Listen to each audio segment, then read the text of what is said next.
sobre os montes proclamai que o rei, que ele voltará, que ele voltará, que ele voltará, o nosso rei.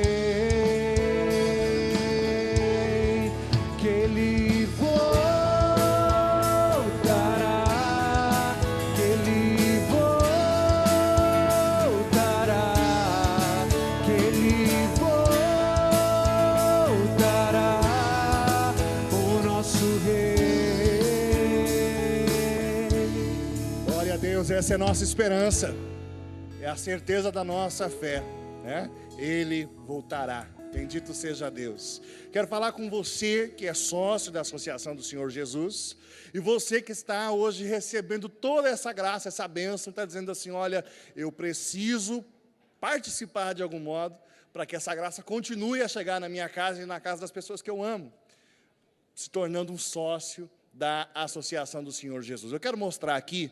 Todo mundo que se torna sócio dessa obra recebe na sua casa a revista Brasil Cristão. A revista Brasil Cristão é alimento espiritual, é formação, testemunho, né? Você participa da vida da Associação do Senhor Jesus, da Rede Século XXI, por meio da recepção dessa revista. Um conteúdo maravilhoso, né?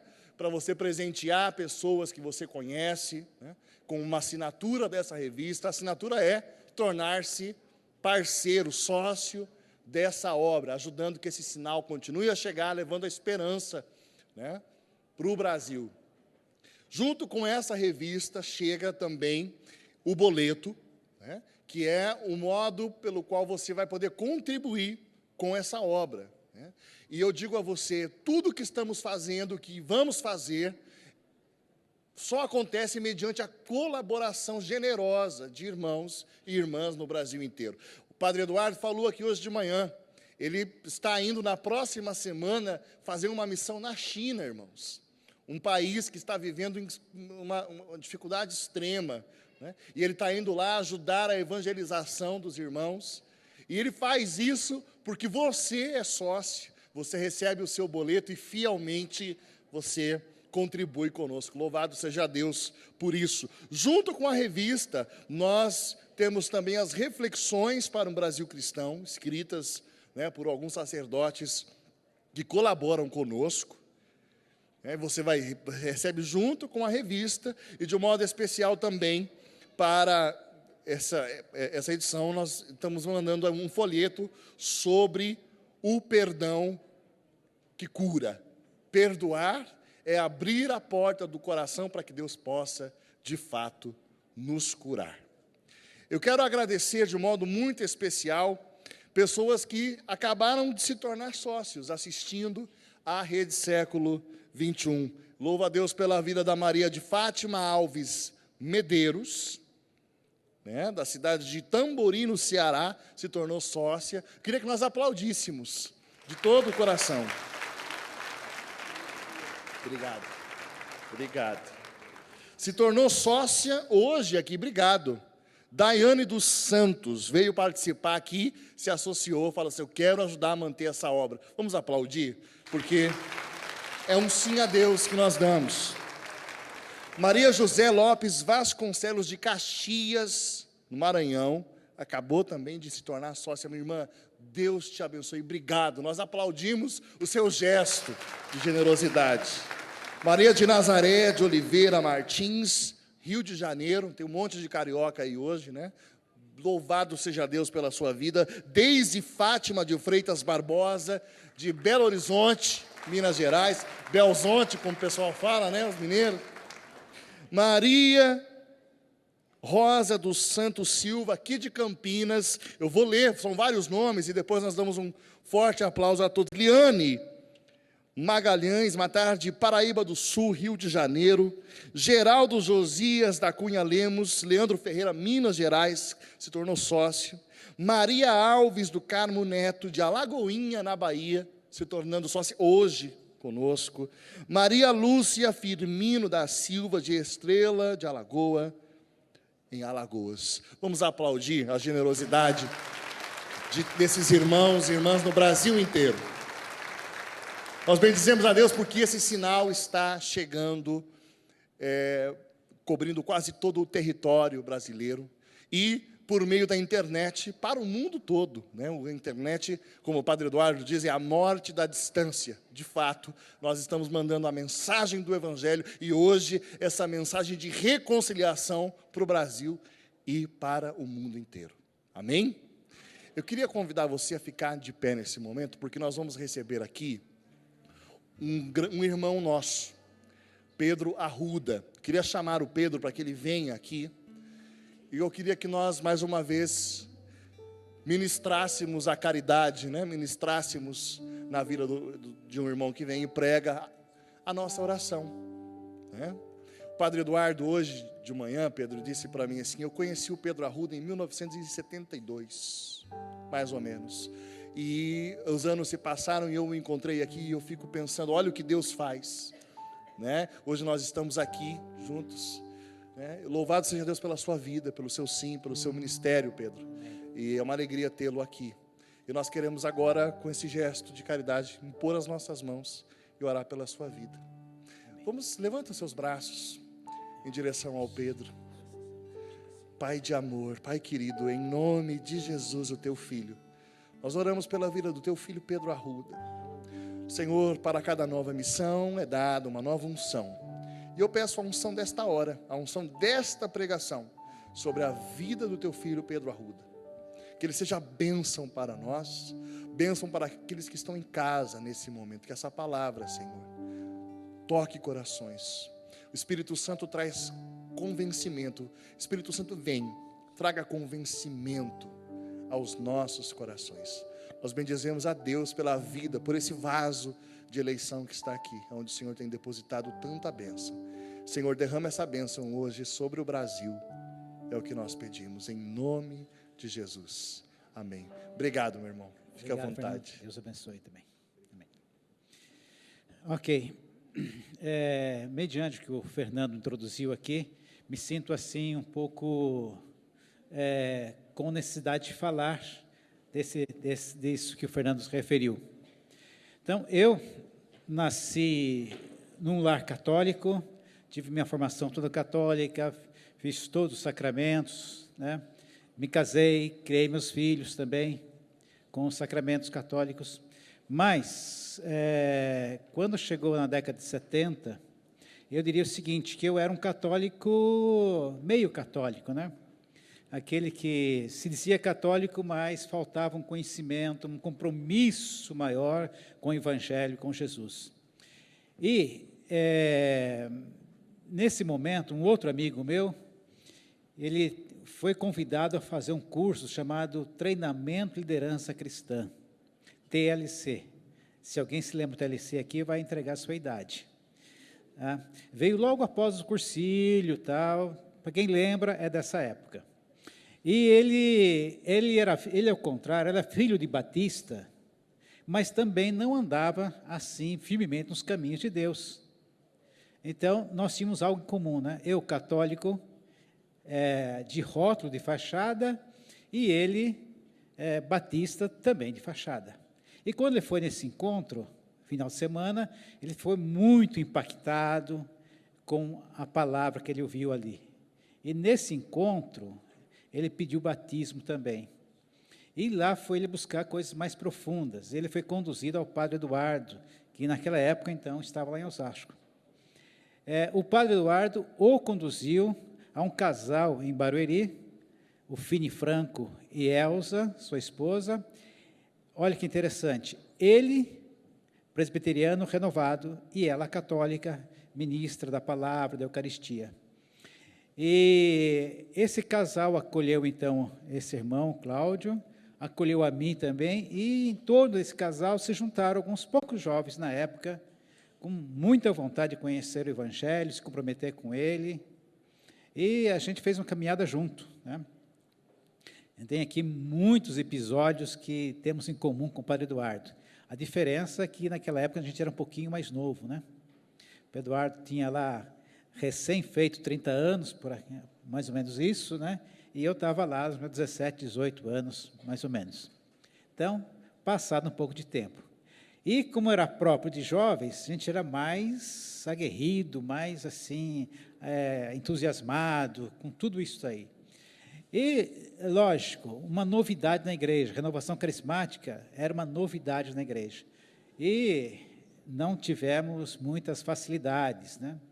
E essas dificuldades que hoje a gente entende muito como um cuidado de Deus que nos encaminhou, que nos preservou, fez parte da nossa formação também. Quando, então, conheci esse Jesus, o Evangelho, quis me comprometer com ele, eu queria fazer teologia. Mas aquela procura que eu fiz mais rápida nas escolas, nos seminários católicos, eles exigiam, na época, um período integral. E eu sabia, conhecendo meu pai rigoroso que era, ele não ia deixar ficar fora de casa. Então, procurei um curso de teologia noturno, que eu pudesse trabalhar durante o dia, ajudar na minha casa e, assim, também conhecer mais a Deus. E foi nisso daí que fui parar num seminário evangélico.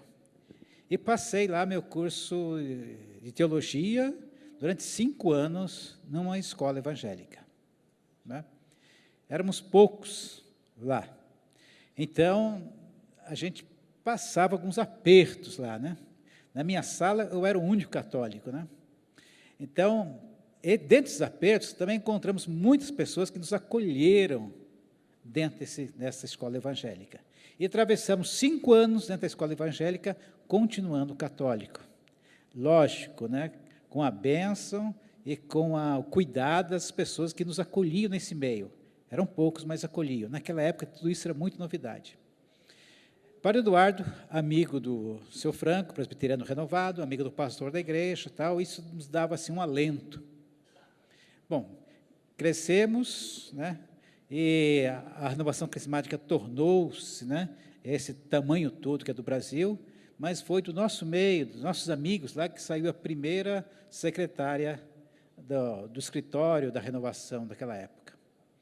Depois cresceu, o Padre Eduardo ficou muito exigido, né? Então nós perdemos um pouco esse contato constante. Mas nesse tempo aqui, nesse ano especialmente, revê-lo foi assim, um motivo de alegria e de lembrar quantas peripécias que passamos junto quando mais jovens, né? Mas revendo o Padre Eduardo, o espírito dele continua tão jovem, tão desafiador quanto antes, né? Se naqueles dias o desafio dele atravessar talvez algumas paróquias, sair do estado, era viajar ao Brasil, hoje quando eu vejo ele desafiado e pronto para ir para a China, esse é o Padre Eduardo que eu conheci, que eu conheço, né? Louvado seja Deus pela vida dele. Amém. Bem, e aí, quando foi, então, na década passada, um outro amigo pastor, dessa vez, me convidou para conhecer o Em Cristo. E fomos conhecer o Em Cristo, já ouviram a história dele aqui, essa plataforma que recebe cristãos evangélicos e católicos, né, que participam do movimento pentecostal, da renovação carismática, né? A gente vai ter a oportunidade também de mostrar um pouco mais sobre isso, ainda hoje.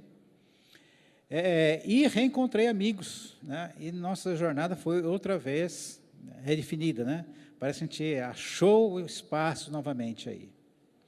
Então, estar aqui hoje, louvemos ao Senhor, que é uma sequência do Em Cristo, encontro de cristãos em busca de unidade e santidade, é para mim uma alegria. Vê-los aqui e nesse espaço é um lugar que eu me sinto em casa, né? Acho que a casa de Deus é a casa de todos, né? A casa de oração para todos os povos. E quando a gente se abre para isso, a gente estamos atendendo ao coração de Deus. Então, em breves palavras, esse é meu testemunho, esse meu encontro com o Padre Eduardo, nossas vidas se cruzaram por aí, né? E queria lembrar que em 2017 nós vamos completar 500 anos da Reforma Protestante. Dia 31 de outubro de 1517, é a data marcada para esse acontecimento. E a Reforma Protestante, ela também ficou marcada com outro fenômeno muito próximo, que é a divisão dos cristãos. Eu queria, então, aproveitando isso daí, refletir um pouco sobre a Reforma Protestante e a divisão dos cristãos. E queria usar como texto nosso aqui a parábola do joio, ou do joio do trigo, que Jesus conta no Evangelho de Mateus, no capítulo 13, São Mateus, capítulo 13, do versículo 24 ao 29. Jesus contou outra parábola e disse ao povo: o reino do céu é como um homem que semeou sementes boas na sua terra. Certa noite, quando todos estavam dormindo, veio o inimigo e semeou no meio do trigo uma erva ruim chamada joio, e depois foi embora. Quando as plantas cresceram e se formaram as espigas, o joio apareceu.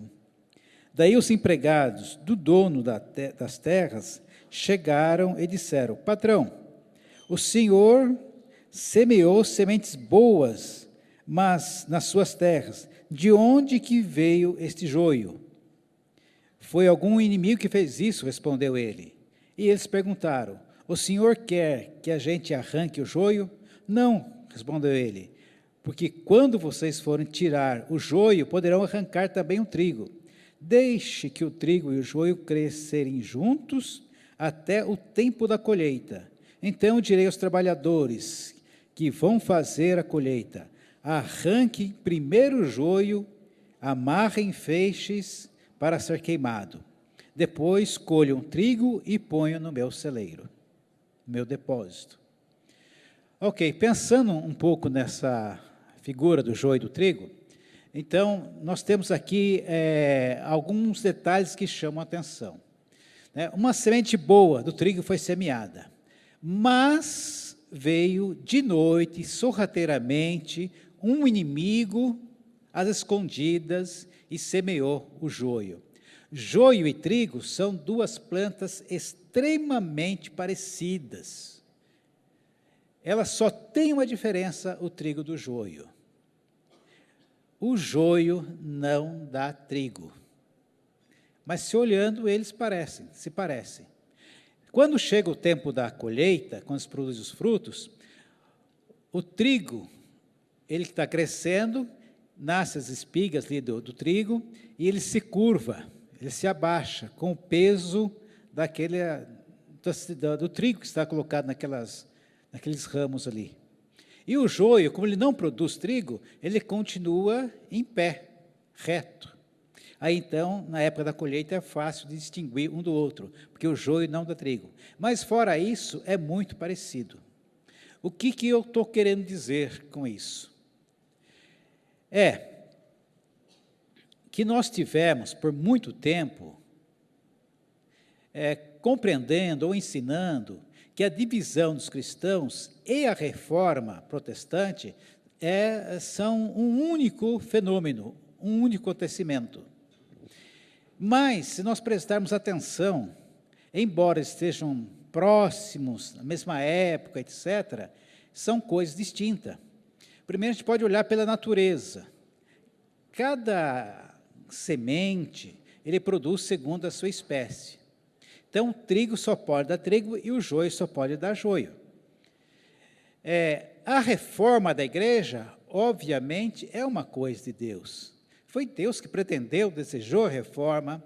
Aliás, não somente aquela reforma de 1517. Deus quer que a igreja se reforme, se atualize todo dia. Há uma igreja em constante reforma, aberta cada vez mais ao Espírito Santo, mais próxima da vontade, do coração de Deus. A divisão entre os cristãos, eu quero dizer, reafirmar, divisão entre os cristãos e não divisão da igreja, ela não é de Deus. A divisão tem a natureza do diabo. Então, a reforma, vamos ter assim como ela seja o trigal, ela foi semeada uma reforma para a igreja, e junto, sorrateiramente com esse trigal da reforma, foi semeado também o joio de divisão. E eles passaram a ser confundidos um com o outro. Mas é tempo, agora nós percebemos que joio é joio, trigo é trigo. Reforma é uma coisa boa. Hoje, nós, católicos especialmente, temos muitas coisas que nos enriquece hoje, que são vindas da reforma chamada protestante. Uma das coisas, né, a gente está vendo aqui muitas pessoas, muitos irmãos católicos com a Bíblia na mão, e a disseminação da Bíblia, a popularização da Bíblia, a palavra de Deus indo a vários lugares, isso é um resultado, é um fruto da reforma. Então, a igreja católica, especialmente depois do Vaticano II, acolheu muita coisa que a reforma estava produzindo no mundo, e que, de certa forma, era patrimônio dos protestantes. Se, me permito aqui um se, houvesse a reforma e não houvesse divisão, nós não teríamos perdido tantos 500 anos. Mas não fomos nós que brigamos, né?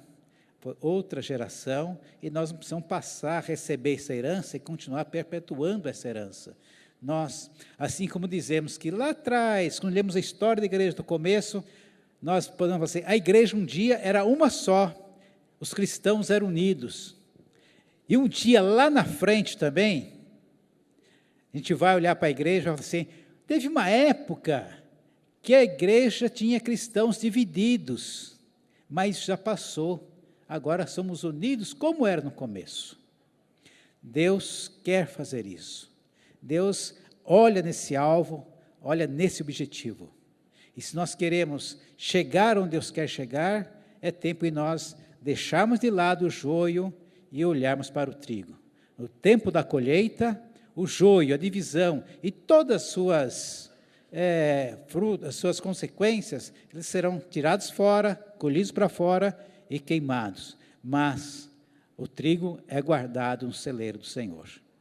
Então, entendendo isso, nós possamos ser verdadeiramente trigos plantados pelo Senhor no seu campo. Amém? Ok, então queria passar ainda uma outra ideia, antes de nós concluirmos aqui. No Evangelho de João, capítulo 13,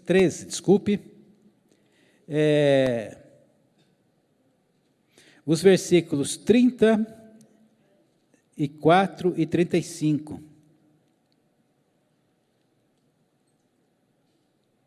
São João, capítulo 13, versículos 34 e 35. Eu lhes dou este novo mandamento, que amem uns aos outros, assim como eu vos amei, amem também uns aos outros. Se tiverem amor uns pelos outros, todos saberão que vocês são meus discípulos. O que ouso dizer aqui? Que não é o nosso exterior católico, que todo mundo pode olhar para nós e falar assim, olha, esse aqui é um católico, ou o nosso exterior evangélico. Qualquer pessoa, assim, olhando nosso estereótipo, vai dizer se somos isto e aquilo. Não é isso que diz que nós somos discípulos do Senhor. O que diz que nós somos discípulos do Senhor, o que atesta, o que testemunha que nós somos discípulos do Senhor, é o fato de nós amarmos uns aos outros. Então, muitas vezes, nós nos aferramos em alguns costumes, né? Na minha rua, uma maravilha, uma bênção, tem a capela, onde os meus filhos fizeram lá a primeira comunhão, catecismo, e é invariável, né? Domingo de manhã você vê bastante gente descendo ali para a rua para ir para a capela, ir para a missa, né? É católico, né? Como também, chega domingo à noite, você vê os irmãos de terno e gravata com uma Bíblia embaixo do braço, indo para as igrejas evangélicas. São evangélicos. Mas fica aí o testemunho. O que é católico e que é evangélico. Agora, o que demonstra que nós somos discípulos de Cristo é o amor que temos um pelos outros. Quando há amor entre católico e católico, aparece a graça, aparece o amor de Cristo. Igualmente contra o evangélico e evangélico. Mas quando esse amor supera, vai além do fato de ser católico, ser evangélico, duas pessoas são amigos, apesar de estarem em experiências diferentes, em caminhada diferente, isso mostra muito mais o amor de Deus presente, com muito mais, né? Amar os que são nossos parece que é quase que obrigação, né? Mas se amar aqueles que não caminham conosco, isso mostra realmente que somos discípulos de Cristo. Aqui Jesus falou que ele dava um novo mandamento, né?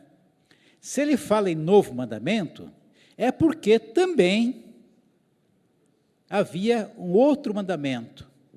Se um é novo, como que era o outro? O outro era o velho mandamento.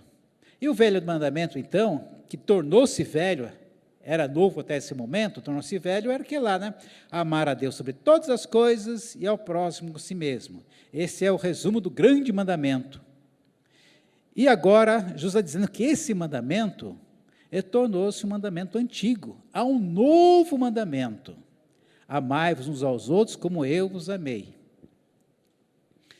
Pois bem, o antigo mandamento ele foi dado para toda a nação de Israel, mas tinha uma aplicação individual. Nós conhecemos os 10 mandamentos, né? Lá tem não roubar, não matar, não cobiçar, etc. São mandamentos para serem cumpridos individualmente. Cada um se aplicava para si a obrigação de cumprir cada um desses mandamentos. É para cada um do povo de Israel não matar, é para cada um do povo de Israel não roubar, não cobiçar e assim por diante. Agora, o novo mandamento, ele tem uma outra característica que está assim quase que impercebido aí. Ele foi dado para um grupo de pessoas que foram preparadas diretamente por Jesus durante 3 anos e meio, e no final, Jesus anuncia então esse novo mandamento. Estavam preparados para receber o novo mandamento. E o que era o novo mandamento? Amar um ao outro, assim como Jesus demonstrou amá-los. Então, durante 3 anos e meio, Jesus amou e mostrou como deveriam amar. Pois bem, a diferença está aqui. O velho mandamento, cada um de nós pode cumpri-lo individualmente, deve cumprir individualmente. Mas o novo mandamento só é possível de cumprir quando há mutualidade, quando há reciprocidade. Quando eu amo e também sou amado. Quando tem uma relação de amor, é que aparece o novo mandamento. Então, nisto conhecereis que sois meus discípulos. Muita gente no mundo cumpre os 10 mandamentos igual os cristãos, de maneira geral, cumprem. Pessoas que nem conhecem a Jesus, eles têm código de ética, não matar, não roubar, não mentir, não dar falsos testemunhos, mas nem conhecem, nem sabem que está na Bíblia, fazem isso. Agora, o que mostra que nós somos de Jesus, somos discípulos dele, é o fato de eu amar e ser amado. Talvez daí dá para entender porque Jesus mandava sempre de 2 a 2. Ninguém era enviado por Jesus sozinho, sempre acompanhado, porque somente 2 a 2 que podemos demonstrar o amor. Ninguém sozinho é capaz de mostrar amor. Mas quando tem alguém que é amado, o amante aparece também. Não existe o amante sem o amado. Então, Jesus mandava de 2 a 2. Só tem uma única ocasião que Jesus deu uma tarefa para ser cumprida sozinho. Vamos ver quem que lembra. Certa ocasião, Jesus sempre mandava de 2 a 2. Até quando foi para preparar aquela última Páscoa, a ceia que eles tiveram, ele mandou lá Pedro e João cuidar disso. Mas teve uma ocasião que Jesus enviou a pessoa a fazer o seu trabalho sozinho. né, foi Judas. Então, ali naquela última ceia, ele entregou o bocado molhado para Judas e disse, né, o que tens de fazer, faz logo, faz depressa. E Judas saiu sozinho, de noite. As coisas acontecem de noite, né? O trigo foi contaminado durante a noite para cumprir a missão. Então, toda vez que você for desafiado a fazer uma coisa sozinho, que você se sente corajoso para fazer sozinho, não importa mais nada, né? Desconfie. Mas toda vez que você for convidado a fazer alguma coisa junto, faça junto. Porque é próprio de Deus fazer as coisas juntos. Desde que Deus criou o homem, ele optou para fazer a sua história, construir a história junto com o homem. Ele podia ter resolvido tudo sozinho, rapidinho. Mas, apesar do trabalho que nós damos para Deus, ele continua insistindo conosco, ele quer fazer junto conosco. Então, ele não se dá o direito de fazer sozinho e nem nos dá delegação para fazermos sozinho. Ele quer fazer sempre juntos. E fazer junto com Deus significa fazer junto com o outro, para mostrar ao mundo o amor de Deus, para testemunhar que nós os amamos e levamos para fora. Então, se uma simples barreira denominacional, católico, evangélico, ou católico das diferentes carismas que tem, se isso é para dividir, isso a divisão não é de Deus. Não aceite a divisão. E, por fim, nós somos construídos uma família e, numa família, quando dois irmãos brigam, eles continuam sendo da família. Né? Brigados, mas continuam sendo da família. Não não aceitando a vontade do pai, mas são da família. Então, gente, não tem como escaparmos dessa família. Então, é melhor viver de bem, né? Se não dá para viver sem o irmão, melhor viver com ele, viver bem com ele. Amém?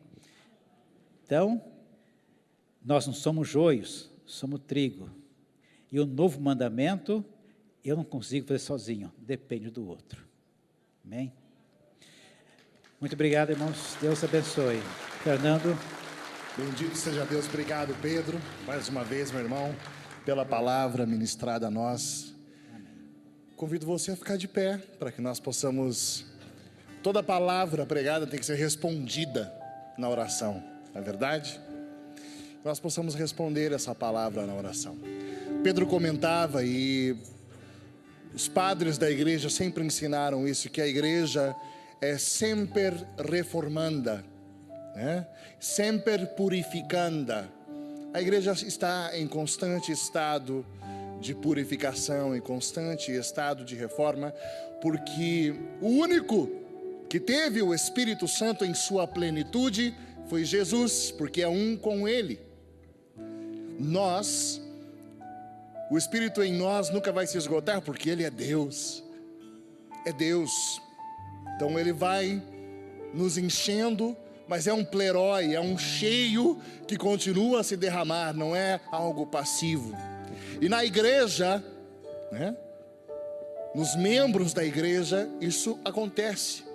O Espírito Santo vai sendo derramado, nós vamos errando, vamos acertando, aquilo que o Senhor vai reformando, um não compreende, o outro sai, o outro, né, os irmãos brigam, a família vai se desentendendo, mas o Pai olha para todos e fala: olha, vocês são todos meus filhos.